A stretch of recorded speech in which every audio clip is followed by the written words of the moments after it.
जय श्री राम। आज हम बात करेंगे कि अक्टूबर 2021 का महीना कर्क राशि वालों के लिए कैसा रहने वाला है।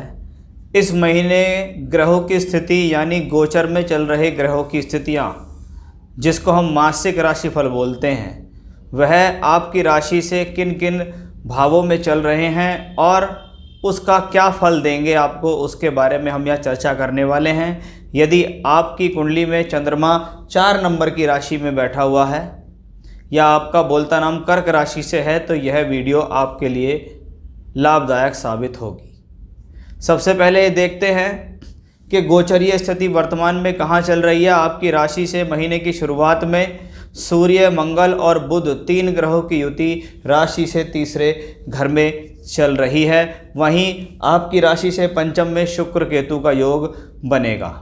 राशि से सप्तम में नए ग्रह बृहस्पति का प्रवेश होगा, जो कि कुंभ राशि से निकलकर मकर राशि में 14 सितंबर को आए हैं। साथ ही साथ राहु यहाँ शुक्र की राशि में उच्चस्थ हैं। कृत्तिका नक्षत्र में इनका गोचर चल रहा है।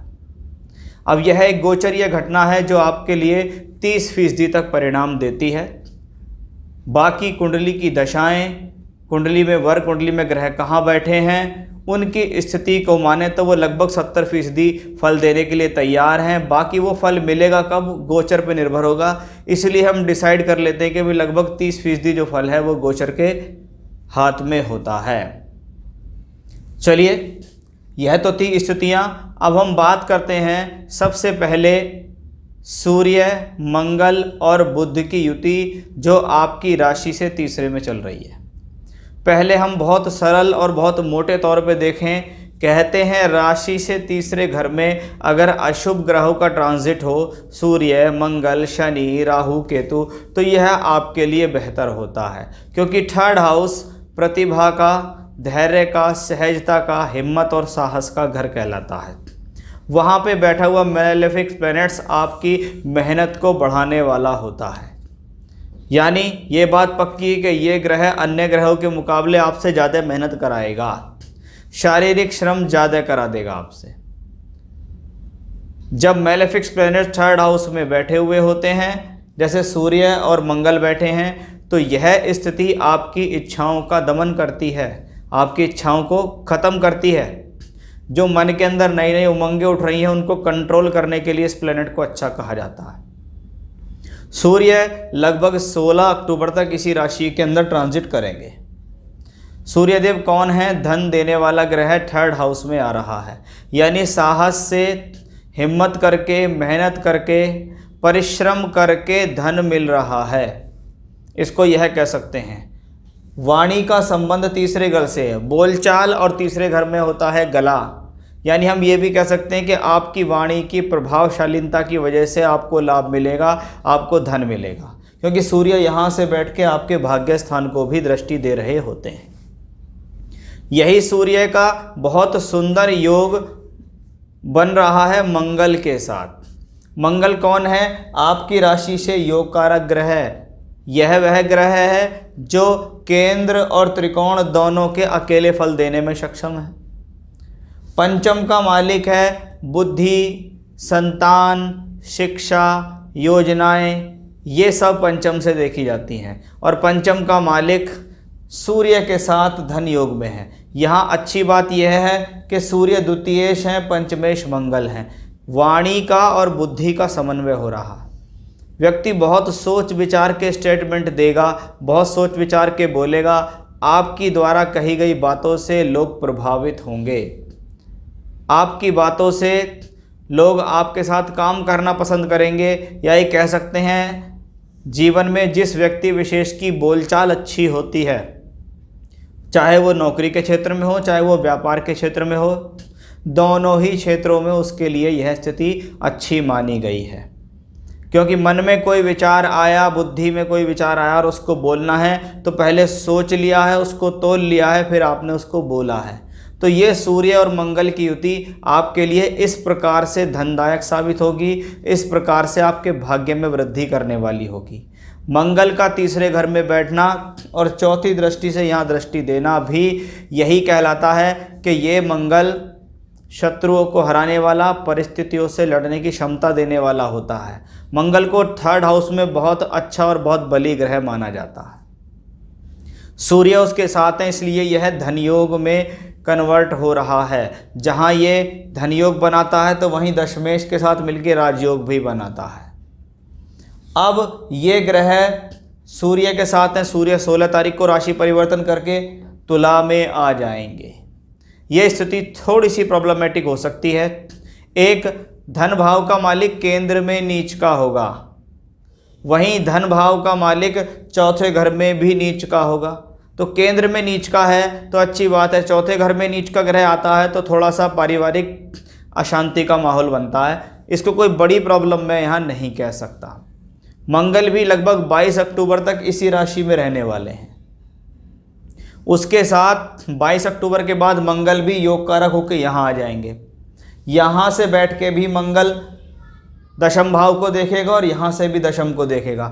यहाँ की जो दृष्टि होगी वो थोड़ी प्रॉब्लमेटिक होगी क्योंकि वो अष्टम दृष्टि है मंगल की। वहाँ संघर्ष के साथ कर्म हो रहा है, यहाँ पर आसानी से कर्म होगा और लाभ मिलेगा। उसके बारे में हम और भी अलग से चर्चा कर सकते हैं। लेकिन ये सूर्य मंगल की युति जो पहले वहाँ थी, फिर ये यहाँ आ जाएगी। 2 मेलेफिक्स प्लैनेट्स 4th हाउस में होंगे। थोड़ा पारिवारिक अशांति का माहौल बन सकता है, उस पर भी आपको ध्यान देना होगा। अब तीसरे घर में एक और अच्छी बात है, वो है तीसरे घर का मालिक बुध उसी राशि में बैठा है। महीने की शुरुआत में ही बुध वक्री हो रहे हैं और वक्री होकर यह बुध आ जाएंगे कन्या राशि के अंदर। लगभग इसी महीने इसी राशि में रहेंगे, वक्री होकर भी रहेंगे, मार्गी भी होंगे बाद में। कन्या में बुध उच्चस्थ भी होते हैं, मूल त्रिकोण भी होते हैं। तृतीय तीसरे घर में सूर्य मंगल के साथ हैं। थर्ड हाउस प्रतिभा, हॉबी, क्रिएटिविटी, हाथों से संबंधित जो लोग कार्य करते हैं जीवन में उनके लिए अच्छा समय हो जाएगा। जो लोग टूर ट्रैवलिंग्स का काम करते हैं उनके लिए अच्छा। जो लोग ट्रांसपोर्ट का काम करते हैं, एक्सपोर्ट इंपोर्ट का काम करते हैं, टूरिज्म का काम करते हैं, डिज़ाइनर हैं, मीडिया से रिलेटेड फील्ड में हैं, राइटिंग करते हैं, कलाकार हैं, एक्टिंग करते हैं, सिंगिंग करते हैं, डांसिंग करते हैं, तो उनके लिए ये कॉम्बिनेशन बहुत अच्छा होता है क्योंकि आपका तीसरा घर ऑलरेडी सूर्य मंगल से बली है और तृतीयेश भी वहाँ है। दूर दराज की यात्रा होना, स्थान परिवर्तन होना, विदेश की यात्राएं होना, क्योंकि बुध द्वादशेश भी है। इसलिए ये सारी चीज़ें जितने मैंने आपको बताई हैं, आप अगर इन फील्ड से जुड़े हुए हैं या इन कार्यों में हैं तो आपके लिए ये लाभ ही है। अगर आप बाहर जा रहे हैं, आप बाहर यात्रा कर रहे हैं, तो ये भी आपके लिए एक लाभ का ही अवसर है। यह आपके लिए फ़ायदा ही देगा, नुकसान नहीं देगा। तो उस लिहाज से ये त्रिग्रही योग आपके लिए बहुत शुभ हुआ। बात करते हैं पंचम भाव में बैठा हुआ शुक्र केतु का योग। शुक्र कौन है? आपकी राशि से चतुर्थेश, सुखेश और लाभेश है। अच्छी बात, लाभ का मालिक लाभ को देख रहा है पंचम में बैठकर। पंचम बुद्धि से लाभ मिलेगा, योजनाओं से लाभ मिलेगा, शिक्षा में लाभ मिलेगा। शिक्षा का मालिक बुध भी, कारक भी बुध अच्छा है, मालिक मंगल भी अच्छा है। अब पंचम भाव में एक रोमांटिक ग्रह शुक्र जैसा आ जाए और वो केतु से रिलेशन बना ले तो व्यक्ति का दिमाग थोड़ा भटक सकता है। चाहे उम्र कोई सी भी हो, लेकिन कॉलेज लाइफ है, स्कूल लाइफ है, प्रोफेशनल लाइफ है या नौकरी वाली लाइफ है, आपका ये ध्यान भटका सकता है प्लेनेट। ध्यान कहाँ जाएगा? सुख साधनों के लिए। ध्यान कहाँ जाएगा? शुक्र है अपोजिट सेक्स के लिए। ध्यान जाएगा लव रिलेशन के लिए। उस लिहाज से ये पंचम में, क्योंकि ये मंगल की राशि में बैठा हुआ है, यह एक गोपनीय राशि होती है, गहराई की राशि होती है। तो व्यक्ति जीवन में एक इच्छा रखे हुए हो रहा है कि मैं चोरी छुपे इस प्रकार के काम कर लूं, तो ऐसी स्थितियों में बहुत देखा जाता है कि व्यक्ति का किसी अन्य व्यक्ति विशेष के प्रति आकर्षण हो जाता है, लव रिलेशन हो जाता है। वहीं सुख साधन के हिसाब से अच्छा है, सोर्स ऑफ इनकम के हिसाब से अच्छा है। लगातार किसी न किसी साधन से यह शुक्र का योग आपको लाभ देता रहेगा।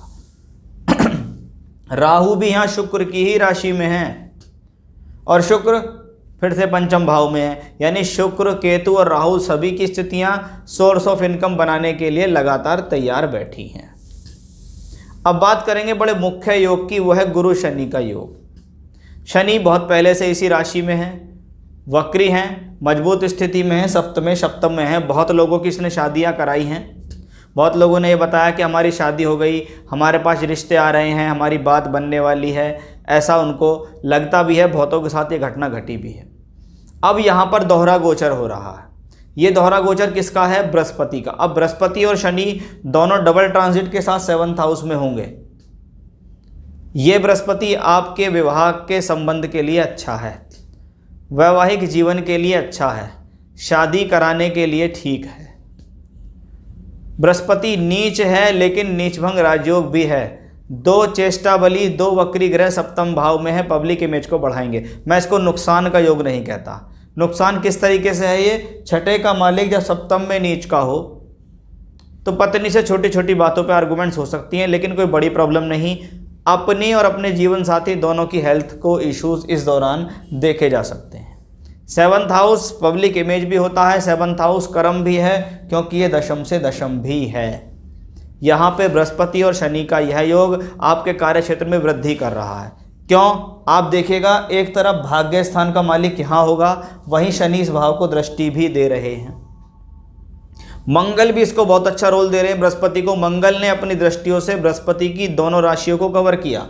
मंगल की पहली दृष्टि बृहस्पति की पहली राशि पे है, चौथी दृष्टि, और यहाँ पे सप्तम दृष्टि। और मंगल योग कारक हैं, धन कारक ग्रह हैं, इसलिए मंगल का रोल भी बहुत अहम है। और यहाँ आप देखिएगा कि बृहस्पति अपनी 9वीं दृष्टि से मंगल को देख रहे हैं। यह योग बार बार नहीं बनता। आप इसको थोड़ा सा सोचने का प्रयास करें कि एक अकेला प्लैनेट जो योग कारक है वो बृहस्पति की दोनों राशियों को कवर करता है, भाग्य स्थान को कवर करता है, कर्म स्थान को कवर करता है। वहीं वो बृहस्पति वापस उसको अपनी दृष्टि दे रहा है कि तुम मेरे घरों को देख रहे हो तो मैं तुमको देख रहा हूँ, यानी तुम मेरे घरों को सेव कर रहे हो तो मैं तुमको सेव कर रहा हूँ। योग कारक ग्रह के ऊपर भाग्येश बृहस्पति की दृष्टि आ रही है, धन के अवसरों को बढ़ा रही है। तो ये बहुत अच्छा कॉम्बिनेशन यहाँ बृहस्पति और शनि से भी देखने के लिए आपको मिलेगा। ये कॉम्बिनेशन खराब नहीं है। इसके लिए मैंने अलग से भी वीडियो बनाया है कि कर्क राशि वालों के लिए गुरु शनि की युति कैसी रहेगी, उसमें मैंने थोड़ा और विस्तार से समझाने का प्रयास किया है। लेकिन अभी के लिए यह स्थिति मजबूत है, आपके लिए कोई खराब नहीं है। इसके बारे में किसी प्रकार से डरने की आपको ज़रूरत नहीं है। 7th हाउस एक्टिवेट है, शादी करा सकता है, पद प्राप्ति करा देगा, पब्लिक इमेज बढ़ा देगा, कार्य क्षेत्र में तरक्की करा देगा, कोई नौकरी या नौकरी में प्रमोशन के भी चांसेस बना देगा, क्योंकि बृहस्पति का संबंध यहाँ लाभ और राशि के ऊपर भी पड़ रहा है। आपकी तो राशि के मित्र भी हैं बृहस्पति, क्योंकि चंद्रमा आपकी राशि के लॉर्ड हैं। तो उस लिहाज से ये कॉम्बिनेशन अपने आप में बहुत बेहतर है कि इस महीने में केंद्र स्थान भले ही खाली है, लेकिन सप्तम में बहुत अच्छा योग बन रहा। सप्तम में दोहरा गोचर है बृहस्पति और शनि का। वहीं तीसरा घर बहुत ज़्यादा एक्टिवेट है, यानी साहस में कमी नहीं है, योजनाओं में कमी नहीं है, कार्य करने में व्यक्ति के कोई कमी नहीं है। और जब इस प्रकार का व्यक्ति हो, ऐसे प्लैनेट उसको मिल जाएं जो उससे लगातार मेहनत कराएं, तो व्यक्ति अवश्य सफलता के पायदान तक पहुंच जाता है। तो ये थी ग्रहों की स्थिति इस महीने अक्टूबर 2021 में। प्लैनेटरी पोजीशन किस प्रकार से आपको प्रभावित कर रही है, कैसे कैसे आपको दे रही है फल, उसके बारे में हमने आपको यहाँ बताने का प्रयास किया है। फिर से नए विषय के साथ आपके सामने हाजिर होऊंगा मैं। तब तक के लिए बने रहिएगा मेरे साथ। जय श्री राम।